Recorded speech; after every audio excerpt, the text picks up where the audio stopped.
আমি দেবজিতের কাছে বলবো, দেবজিৎ, ভারতে একটা আইন আছে যেটা 1951 সালে তৈরি হয়েছিল, জনপ্রতিনিধিত্ব আইন। সেই আইনে বলা হয়েছে যে কোনো জনপ্রতিনিধি যদি 2 বা তার থেকে বেশি সাজা পায় তাহলে তার সদস্য পদ খারিজ হবে এবং 6 বছর তিনি ভোটে দাঁড়াতে পারবেন না। এটা তো রাজনীতিকে অপরাধমুক্ত করার জন্যই করা হয়েছিল। এই আইন থাকা সত্ত্বেও এই নতুন আইন আনার দরকার হলো কেন? আগে একটুখানি বাংলার মানুষের জন্য উত্তর দিই। বাংলার তো এটা চ্যানেল। এই দাদা যা বলছিলেন যে একজনকে বুক করা হলো যে কোনো আইনে, তারপরে তাকে কেন প্রমাণ হওয়ার আগে তাকে কেন ছাড়তে হবে? দাদা পার্থ চ্যাটার্জি স্বনামধন্য। মোদি বলেছেন আজকে তো তার কথা। না, আমি বলছি তো যে পার্থ চ্যাটার্জি স্বনামধন্য লোক। আমি বলছি এখনো পর্যন্ত তো প্রমাণ হলো না। ওই দেখুন অরূপদা বলছে ফিসফিস করে তৃণমূল তো বহিষ্কার করেছে। কেন করলেন দাদা? প্রমাণ তো হয়নি। দেখুন তৃণমূলের ওই এই 1 মিনিট নেতা অভিষেক বন্দ্যোপাধ্যায় প্রথম দিনই ক্লিয়ার করেছেন যে আমরা বেনিফিট অফ ডাউট জনতাকে দিয়েছি। আচ্ছা, জনতাকে বেনিফিট অফ ডাউট আপনারা শুভেন্দু অধিকারীকে দলে নিয়েছেন, পার্থক্যটা ওখানেই। জনতাকে বেনিফিট অফ ডাউট দেওয়ার জন্য অরূপদাদের পার্টি থেকে বহিষ্কার করতে হয়, কিন্তু তার আগেও খাঁচার মধ্যে চলে যাওয়ার পরেও কিন্তু মন্ত্রিত্ব থাকে। 1 মিনিট, যেদিন মন্ত্রিত্ব ছিল সেদিন বহিষ্কার হয়নি, মন্ত্রিত্ব আর বহিষ্কার একসঙ্গে করেছে। তার মানে মন্ত্রিত্ব অনেকদিন ধরে ছিল তো যাওয়ার পরেও, এটাই তো জানি আমরা। 1 মিনিট। 2 নম্বর হচ্ছে যে ভয়টা কেন পাচ্ছেন? কেউ যাবেন? চান্স আছে নাকি 30 দিনের জন্য? তরফ আমি আপনাকে প্রশ্ন করি না, আমি আপনাকে জিজ্ঞেস করছি। না, আমি তোমার দিকে তাকাচ্ছি না, আমি টেরা নই। আমার আরো ভয় লাগে আপনাকে না বাংলাদেশে পাঠিয়ে দেয়। ভয় পাচ্ছেন নাকি? বাংলায় বলছেন তো আমার ওইটা ভয় লাগে আপনাকে না ভয় পাচ্ছেন নাকি? না বলবে পাঠাবেন, আজকে বলেছেন কিছু হতে পারে ল্যাঙ্গুয়েজ বাংলা। মানে প্যার কিয়া তো ডরনা কিয়া। ভালোবেসেছেন, রাজনীতিতে এসেছেন, রাজনীতি করছেন, জনগণের ভোটে জিতেছেন। জনগণের ভোটে জেতা মন্ত্রীর যে দপ্তরে যে কাজ করে তার সঙ্গে যদি পাশের বাড়ির ঝগড়া হয়, তাহলে সে যদি বেচারি 3 দিন মানে 72 ঘন্টা যদি সে যদি জেলে থাকে, অত দূরে যেতে হবে না, 50 ঘন্টা মাত্র, 50 আওয়ার্স, বেচারির সঙ্গে সঙ্গে চাকরি নট হয়ে যাবে। এই এত বছর ধরে যারা দেশটাকে চালিয়েছে, যারা রাজ্যটাকেও চালিয়েছে বা চালাচ্ছে, তারা কেন একটা কোনো বিল আনেনি? ও মা, তার মানে all are equal in this society, but some are more equal than others. আমি more equal দের এই জায়গায় ইনক্লুশন করব, একটা ছোট্ট ইনক্লুশন করব। এক্সিকিউটিভ ক্লাস আর ওই লেজিসলেচার, এই দুটোর মধ্যে তফাৎটা দেবজিৎ তুমি খুব ভালো করে জানো। সুতরাং তুমি 48 ঘন্টার সময় বা 5 দিনের সময়ের সাথে 30 দিন তুলনা করা আমার মনে হয় আমি তো বলছি উচিতই তো নয়। আমি মনে মনে একটু দুঃখিত, ওটা ওই 48 ঘন্টাই হওয়া উচিত। যে প্রশ্ন দেবজিৎ উত্তর দিল না, আমি আবার বলছি 1951 সালের যে জনপ্রতিনিধিত্ব আইন, যেখানে আইন করাই আছে যে 2 বা তার বেশি সাজা, 2 বছর বা তার বেশি সাজা হলে যে কোনো লোককে সঙ্গে সঙ্গে সরিয়ে দেওয়া হবে এবং 6 বছর ভোটে দাঁড়াতে পারবে না। তাহলে একটা নতুন আইন আনার দরকার হলো কেন? প্রথম কথা হচ্ছে, রাজনীতিবিদদের একটা সময় ছিল 1951 এবং পরবর্তীকালে, রিসেন্ট এক্সাম্পলই দিই, 2010 সালে একটি রাজ্যের স্বরাষ্ট্রমন্ত্রীকে জেলে যেতে হয়েছিল। সেই স্বরাষ্ট্রমন্ত্রী কিন্তু পদত্যাগ করেছিলেন, তিনি নির্দোষ প্রমাণিত হয়ে আবার মন্ত্রী হয়েছিলেন। মন্ত্রীর নাম হচ্ছে অমিত শাহ, যিনি এই আইনটা পাশ করাচ্ছেন। এরকম আরও অনেক উদাহরণ আছে, কংগ্রেসের থেকেও আসে, চন্দনদা মাইক হাতে নিচ্ছেন, কংগ্রেসের থেকেও আসে, নেহেরুর একটা বড় উদাহরণ সেটা। আজকে রাজনীতিবিদদের মধ্যে নৈতিকতাটা তো কমে গেছে, রাজনীতিবিদদের মানুষ কার্যত দুর্নীতিবিদ বলতে শুরু করেছে। সুতরাং আজকের এই বর্তমান পরিস্থিতিতে দাঁড়িয়ে এই আইনটা প্রয়োজন। দ্বিতীয় কথা, এটা অর্ধসত্য বিশ্বদা যে 30 দিন জেলে থাকলেই তার একেবারে মন্ত্রিত্ব চলে যাবে, তা নয়। আইন বলছে 30 দিন জেল এবং এমন কোন অপরাধের জন্য জেল যাতে 5 বছর বা তার বেশি জেল হতে পারে, তাহলেই হচ্ছে।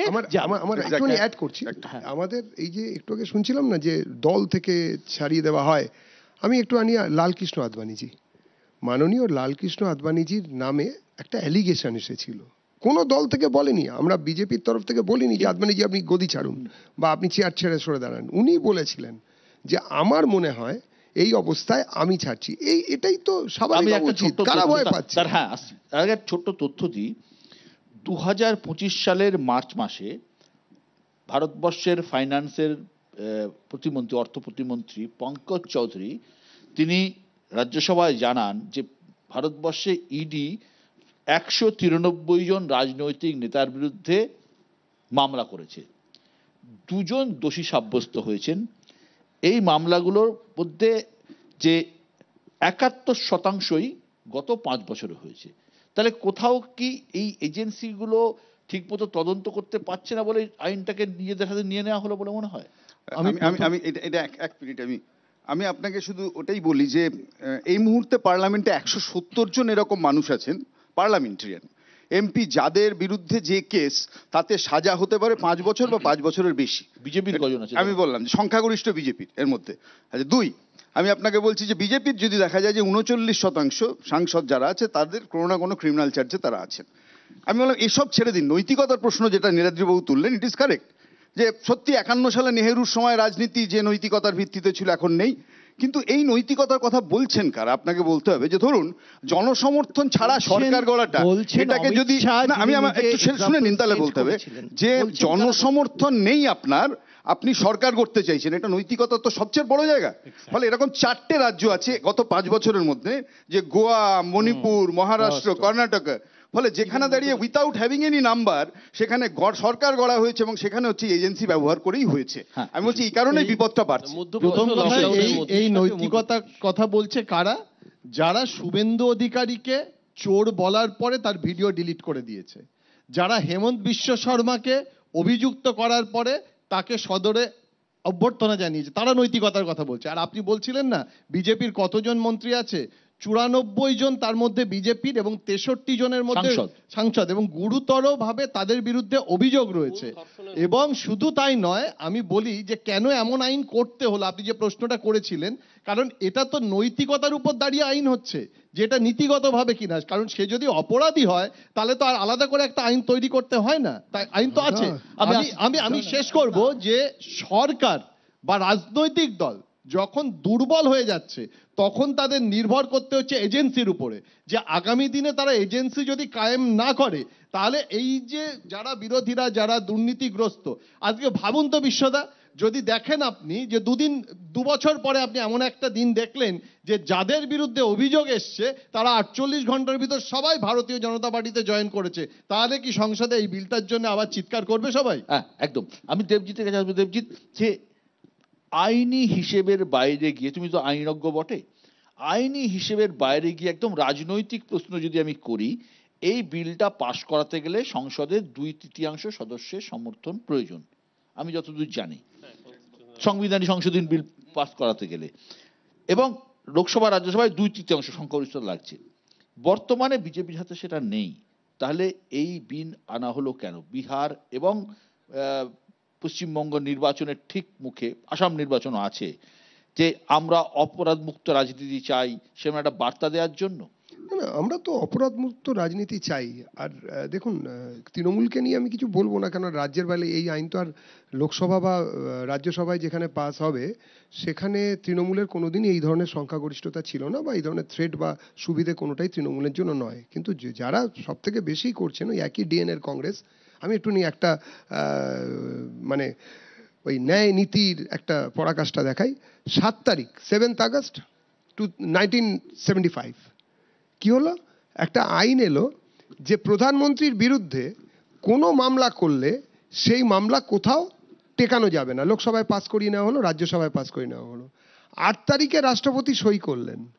9 তারিখে 17টা কংগ্রেস শাসিত রাজ্য থেকে লেজিসলেটিভ অ্যাসেম্বলির যে মিটিং তা কল করা হলো। 10 তারিখ রবিবার, কিছু হলো না।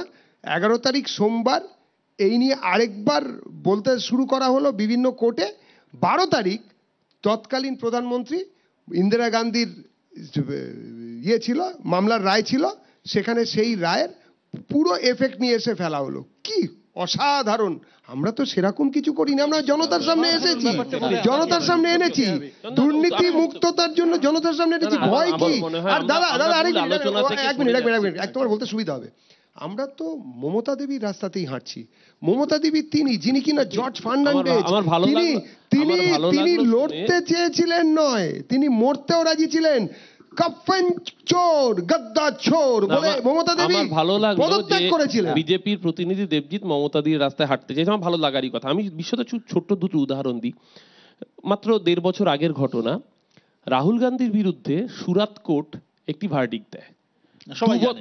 2 বছরের জন্য সাংসদ পদ তার চলে যায়। সাংসদ 2 বছরের জন্য সাজা হওয়ায় তার সাংসদ, এবং তড়িঘড়ি ওম বিড়লা মানে তাকে হাজিরার সুযোগ না দিয়ে তড়িঘড়ি তার সাংসদ পদ বাতিল করেন এবং সুপ্রিম কোর্ট পরে ভর্ৎসনা খান। দ্বিতীয় উদাহরণ আমাদের মনে থাকবে যে রাহুল গান্ধীর পিতা, তাকে বলা হয়েছিল গলি গলি মে শোর হ্যায়, বোফোর্স গান্ধী চোর হ্যায়। পরবর্তীকালে আমরা দেখেছিলাম ওই বোফোর্স কামানের সহযোগিতায় কিন্তু আমরা কার্গিল যুদ্ধ জিতেছিলাম। তার মানে কাউকে অভিযুক্ত করে দাগিয়ে দেওয়া, পলিটিক্যালি বেনিফিট নেওয়া। তারপরে কেন বলছি আমরা আশঙ্কা করছি, কারণ সাম্প্রতিক কেজরিওয়ালের ঘটনাটা যদি আমরা দেখি, বিশেষত ওয়ান লাইন আমি জাস্ট 13 বার অরবিন্দ ফার্মার মালিক শরৎ রেড্ডি তার বেল ডিনাই করেছিল ইডি, 14তম বার বেল দেয়, এবং তার আগে দেখা যায় যে ইলেকটোরাল বন্ডের মামলা না আসলে জানাই যেত না যে শরৎ রেড্ডিকে বাধ্য করা হয়েছিল বিজেপিকে ইলেকটোরাল বন্ডে টাকা দিতে, এবং কার্যত ব্ল্যাকমেল করা হয়েছিল যাতে অরবিন্দ কেজরিওয়ালের বিরুদ্ধে সে সাক্ষ্য দেয়, যার ভিত্তিতে কেজরিওয়ালকে অ্যারেস্ট করা হয়। সেই মামলা চলছে। মোদি তো আজকে বলেছেন যে জেলে বসে সরকার চালাতে সুপ্রিম দেখেছেন। কোর্টে ভর্ৎসিত হতে হয়েছে, সুপ্রিম কোর্টে জেলে বসে পরিষ্কার সরকার বোঝা চালিয়েছে যাচ্ছে যারা। যে ছলে কি মারি করে? ওরি পারি যে কৌশলে। যদি ভোট চুরি করে জিততে পারি ভালো, যদি ভোট চুরি করে জিততে না পারি গায়ের জোরে সরকার ফেলবো, যেটা সঠিকভাবে কি বলেছেন তৃণমূলের কথা? মহারাষ্ট্র থেকে এটাই কি গোয়া তৃণমূলের সর্বত্র কথা? দেখিয়েছে বিজেপি। এটাই তৃণমূলের কথা। আমি- যদি ভোট চুরি করে জিততে পারি তাহলে সরকার করবো, নইলে সরকার ফেলবো ষড়যন্ত্র করে। ওকে দেবজিৎ, অনেকক্ষণ ধরে শুনছিলাম এবং ভেরি ইন্টারেস্টিং। বিশ্বদা, একটা জিনিস আমি এখানে বিশেষভাবে বলি, রাহুল গান্ধীর কথা তো বলেছেন, তার সাথে একটু অ্যাড করে দিই যে একেবারে ফোর্সিবলি তাকে ইভেন তার বাংলোটা ছাড়তে হয়েছিল, এবং এটা একটা ইন্ডিকেশন করে দেওয়া হয়েছিল কিভাবে মাইট ইজ রাইট একটা গভর্নমেন্ট হতে পারে। 2 নম্বর প্রসঙ্গটা, ও 75 সালে চলে গেছে। 2022 একটা ইলেকশন কমিশন যার প্রপোজাল চিরকাল আমরা জানি, একেবারে 51 সাল থেকে যে প্র্যাকটিসটা হয়ে এসছে, গণতন্ত্রের মূল যে স্বয়ংসম্ভূ সংস্থা, সেটা ইলেকশন কমিশন, যার চেয়ারম্যান, যার কমিটিটা তৈরি হবে, ইসিআই তৈরি হবে, যার মাধ্যমে প্রধানমন্ত্রীর সাথে বিরোধী দলনেতা এবং চিফ জাস্টিস অফ ইন্ডিয়া কারা চেঞ্জ করেছিলেন, এবং সেখানে প্রধানমন্ত্রীর সাথে একজন মন্ত্রিসভার সদস্য, প্রাথমিকভাবে স্বরাষ্ট্রমন্ত্রী, তার সাথে বিরোধী দলনেতা। আমি শুধু এক্সাম্পলটা দিই, সেদিন অধীর চৌধুরী ছিলেন floor leader of Congress Lok Sabha, উনি মিটিং অ্যাটেন্ড করেনি। 2:1 এরা শেখাবে, একদম। এরা শেখাবে আইন। বিশ্বদা, গণতন্ত্রের শেষ কথা বলে বোধহয় মানুষ। উনি বলছিলেন না 1989 সালে গালি গালি মে শোর হ্যায়, রাজীব গান্ধী চোর হ্যায়। রাজীব গান্ধীর বিরুদ্ধে কোনো দুর্নীতি প্রমাণ হয়নি, কিন্তু মানুষ বিশ্বাস করেছিল। 1989 সালে কংগ্রেস পরাজিত হয়েছিল, একই রকম স্লোগান রাহুল গান্ধী তুলেছিলেন। আপনি আরো উদাহরণ আছে, 2019 সালে স্টিফেন হাউস কিনে নিয়েছিল একই মানুষ বিশ্বাস করেছিল। না, এখানে ব্যাপারটা হচ্ছে ন্যারেটিভ সেট করা। আসলে মিথ্যা ন্যারেটিভ করে, যেরকম সিপিএম বুনট করেছিল, আপনারাও তাই করছেন, আপনারাও তাই করছেন। আমি সেটা বলছি না। আমি নীলাদিদা একটা জিনিস জানতে চাই। 2019 সালে বিশ্বদা একটা ন্যারেটিভ ছিল চৌকিদার চোর হয়, মানুষ সেই ন্যারেটিভে বিশ্বাস করেনি। আমি আসছি।